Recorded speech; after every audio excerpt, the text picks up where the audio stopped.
you dedicated this to your mother. Your mother's name was Maxine? Maxine. Her stage name was Maxine Burke. She was a dancer. She was a dancer. And in the 50s, I think like the mid-50s, she was appearing on a TV show where Errol Flynn was a guest star. Oh. And he took one look, I think, and he asked her out for a date. When she first told me this, I went really nuts. I was like so excited, basically jumping up and down. Oh my God, you went out with Errol Flynn. And she says, no, wait, he asked me out. I said, and? She says, I didn't go. And I'm like, what do you mean you didn't go? I was so like incredulous. And she says, well, I was already married to your father by then. And I said, that's no reason. But I was 13 when she told me this, so I have to say, maybe I was speaking from a viewpoint that, couldn't really understand. Not sure your father would have reacted the same way to the story.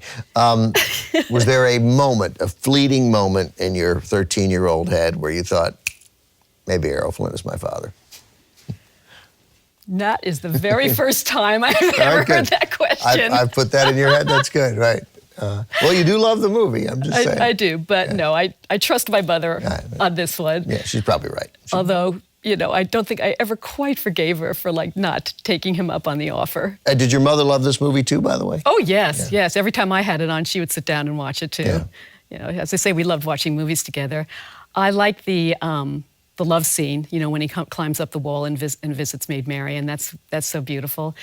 And I really like the archery sequence, because I don't think I'd ever really paid attention to archery at all, before that. And I saw that scene, and I just got inspired myself, actually. So when summer camp came around, I was like the only one who was into archery. I made myself really kind of learn it well. And by the time Color War came around that summer, I won my event in archery. So that movie did me good. Are you still a reasonable archer? You do much archering? No more. That can't be the word. But I like watching it. When the Olympics, when they do broadcast that, I was like, I have those memories, and I'll watch that.